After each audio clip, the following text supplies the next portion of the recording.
That tune's called Strut Yo Stuff, and again, this is the backing track, or what I call the mother part to a track that I did on a CD I did a while back. And it lends itself perfectly for long lines to be played over it.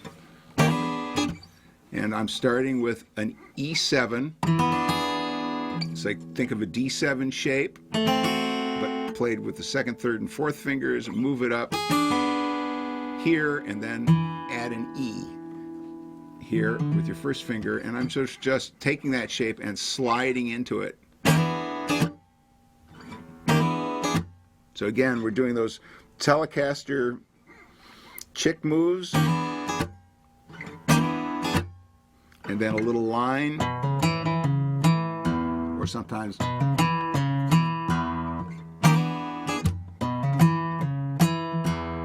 and then do it again. And the line is and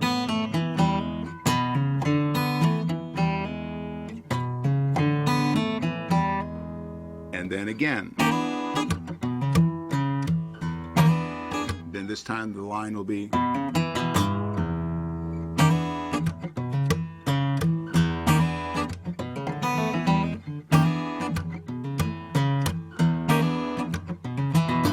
then do it again.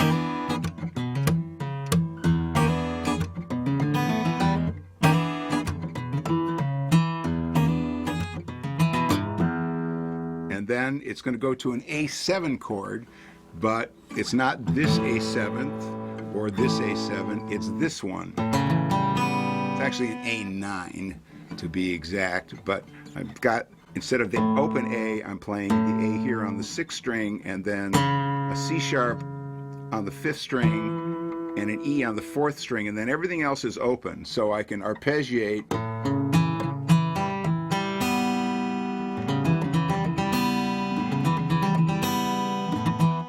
I release my little finger when I no longer need it to sustain, so you can, feel free to keep it there or not. But these fingers do not move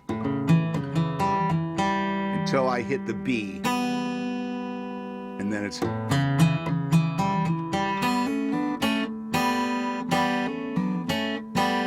So I've got these two are ringing still, and then I hammer them both. And I'm doing it with one finger, but you can use two if you like. And then I'm hammering in again, same pair of strings, but one string is only going up a half a step while the other one's going up a full step. And then I'm going back down.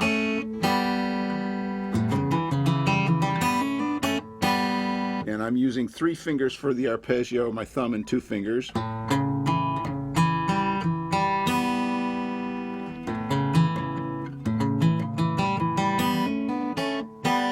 Going on to the double stops that I'm doing at the top. And then back to an E chord. I'm not fingering an E chord, but that is the chord that this is all built around. And then I'm doing this again. Back to the E. And I put a little bend in there. Then, and that would be a B7 with a flat 5 in the bass as a transition back to the opening phrase again.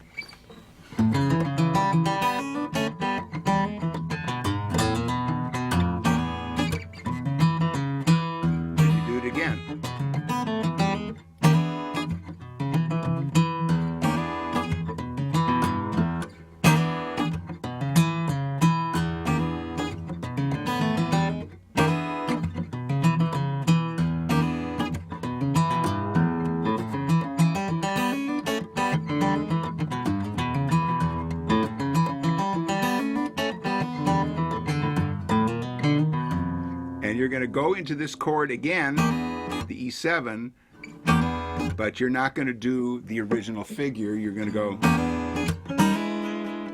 And so you're going from this E7 to this E7. And this is, think of a C7 shape, but forget the 5th string and forget your little finger playing the B flat, let your ring finger play it.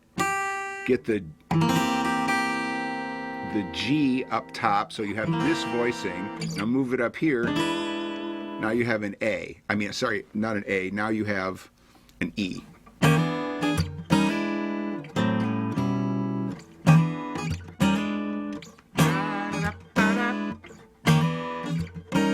And then you're going to slide into an A7. You've seen this shape before in this tape.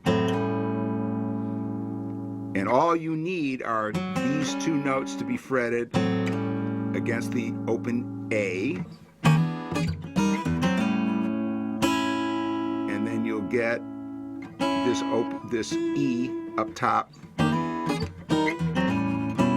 And you will add a B at the bottom.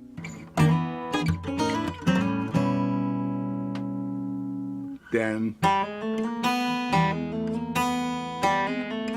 a chromatic run from the G up through a B with a B, an E in the bass, sorry. And that's against an E chord. And then you're going to play these 2 chords in succession. This is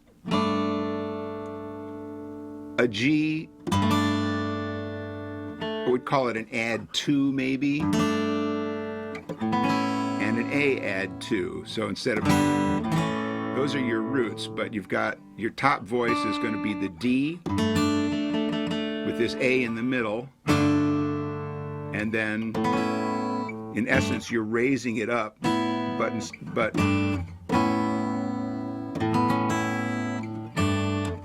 adding a 3rd voice, I mean a 4th voice here, because you've got the A, you have a B, then a C sharp, and then an E. Then exactly the same, and then you're going to have this E with a G sharp in the bass, E in the middle, B on top, and keep your 1st finger where it is. So the E stays the same, but the top and bottom strings come down chromatically. So you end up on an F sharp minor 7. And now you have an A triad with a B in the bass, a B11 if you will. Then you do this again from the E7, and then you'll do this chromatic, and then from the E on the 4th string, just sequentially pull off from the 2nd to the 1st to the open string, and go to a C sharp 7 chord. And then you're at an F sharp 7 next. And this is all I need, all I play of it is the F sharp, the E, and the A sharp. And then I start climbing up. This is an E again. Now ordinarily, this is a common move. Just keep on moving up chromatically. But I like to do this and go up to here. So I have an A, a C, and a D sharp, and then move it up again. And then I'm at a B7, and this time I'm making the same moves, and this time I will do the typical thing. And that brings me all the way back to the top.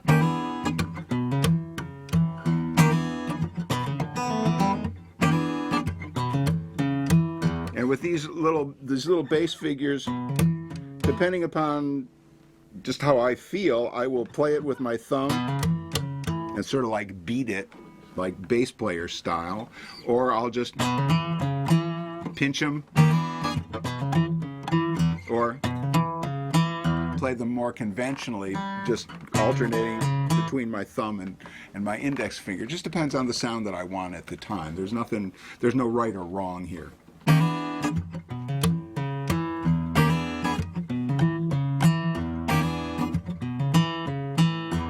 They all sound good, so it's however you want to do it. You can mix and match it and maybe find another way to play the same notes. Okay, let's go through this slowly.